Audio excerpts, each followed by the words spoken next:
anything from that game, if you're going to be honest, really. If you're going to be playing Archie Gray in defense, I think nobody expected anything from that game. But I think the boys, they dig deep. Sometimes when you're not playing well, you have to just ride, just dig something out, get the draw, or if you can't get the win, and just roll on to the next game. We've got a lot of injuries. I know people will say, yeah, injuries, yeah, everyone asks them, but come on, man. Ours is, there's some JUJU going on in this. Because, man, the thing for me is like, there's no, I'm going to put it, you can't get like momentum going, players are coming in and coming out, they're getting injured, suspended. So I think that's just the problem, and players that, you're bringing players from the bench that have not been playing, they need more games to get into the rhythm of the games, and, so it's been very tough. But sometimes you just go just ride it out, man. But you got to ride it out. But then where are you going to be at the other end of it? Is our season going to be completely gone? You talk about JUJU, right, with the injuries and stuff, but. Yeah. There's been an inquiry, or Dan Kilpatrick, journalist, has said that Spurs are making an inquiry into the fitness staff, into the medical team at Tottenham at the moment, because this is the second year running a similar thing has happened. Conte came out and spoke about the medical team. Jose Mourinho came out and spoke about the medical team, about how they're not good enough. I mean, how many people need to speak out? How many injury crises do we need to go through until they look at the medical team and actually sort this out? Yeah, I guess maybe something that, because this is breaking news to me, to be honest. So maybe something that we have to look at. But like, we see the players play and we see them getting injured. So sometimes we see the injuries happening. So that's something that they have to. If that's the problem, then that has to be fixed. Because it's like you got the manager's hand tied behind his back, really, if he can't get players fit on time to play games. Yeah. Are you fully behind Ange? 110%. For me, we've got to stick with somebody. We can't keep rolling the dice and say, let's bring in Porter, and we know what's going to happen again. Do anyone really think, okay, in the short time, new manager might come in, play a couple of games with the same players, we get these results, and then what's going to happen when we start getting bad results again? We want to sack the manager. Don't make no sense, man. We can have a conversation about Ange at the end of the season if he's not up to, maybe if you don't get top 4, top 5 or whatever, like, what's the target for the season? What's the objective? What do sports fans, what do we think we're going to get at the end of the season? What would be a good season? So, we're still in the mix for everything. So, we can't just be sacking managers. We did it with the Jose, we did it with the Conte. Anytime they had a bad spell, everybody starts crying into their conflicts, and we sack managers. Come on, man. We need to believe more. If we don't win on Sunday, we get knocked out by Man United next Thursday. Yeah. And then we're looking at a Liverpool at home, Forest away, and again we don't win any of the next 4. Where do you think that leaves Ange? Because you're saying we're going to take a decision at the end of the season, but if we're then out of the Carabao Cup, we're not. I mean, look, I think I admire you saying top. We're in the mix. I don't think we're in the mix for anything in the Premier League.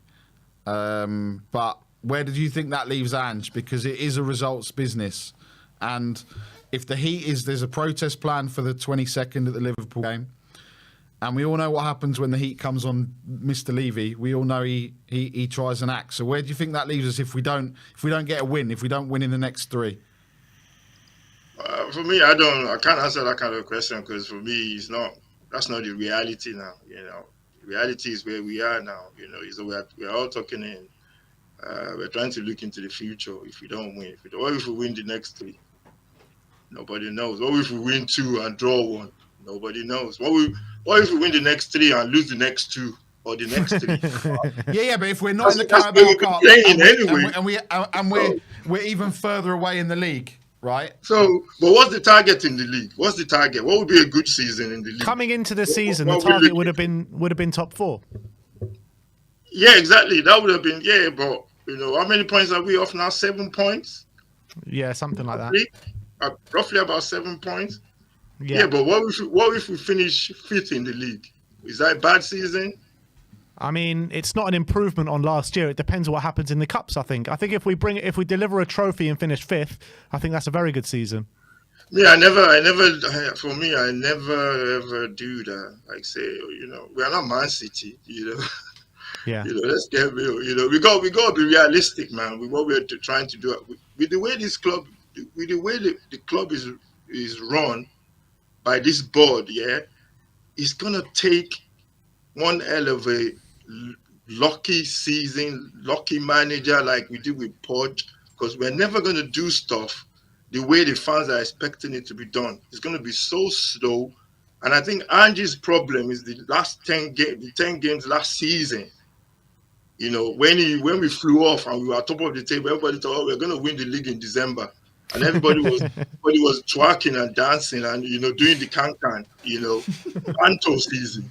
But the thing is, we gotta be realistic. The way we are running this club, every single thing we do, every player we buy, is gonna take time. We might get the odd 1 or 2 players that are just like really incredible, but everything is going to be slow. That's the way I look at it. Everything. So until we get that reality and go, okay, fans complain, we buy cheap players. Then they turn around and say, oh, we should be smashing these teams. We should be smashing those teams. This is the Premier League. This is the Premier League. It's very, very, especially when you have injuries as well. So we got to be realistic here. We need a good team first, a very good team.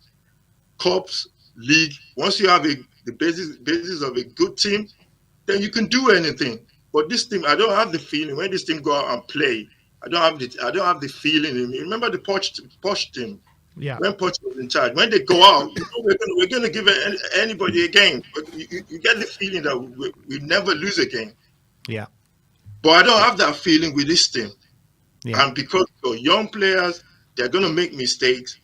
Fans will go, drop that one this week. Next week, put another. 2 weeks ago, people were saying put Werner in. I was thinking, what's going on?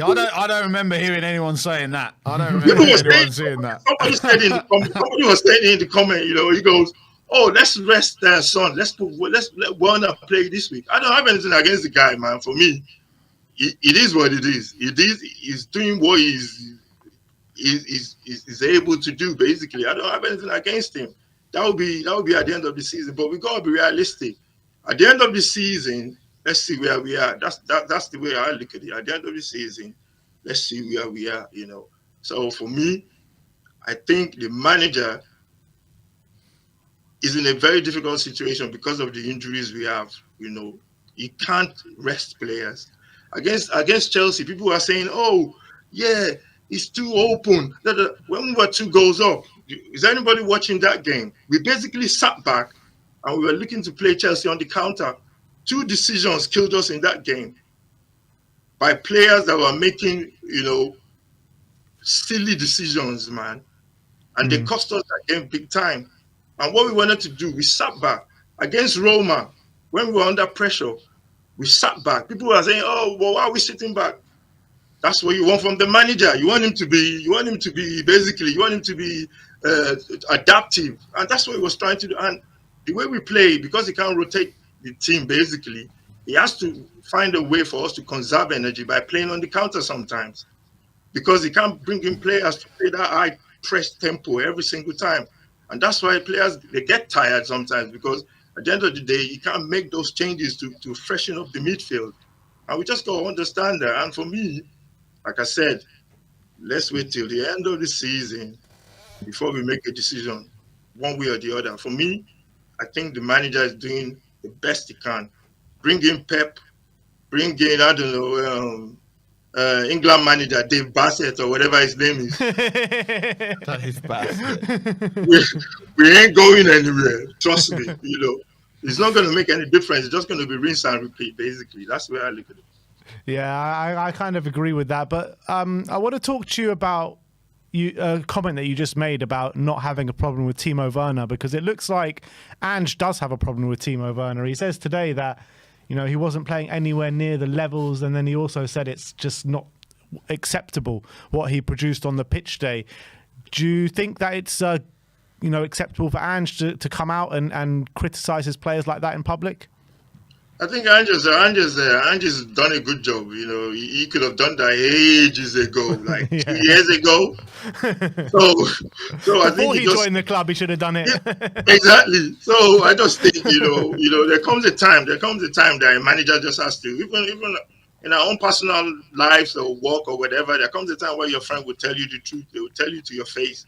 They'll have to tell you. And I expect Timo to take that on board and give everything in the next game, because you always have another chance in the next game. That's the beautiful thing about this Premier League or these players.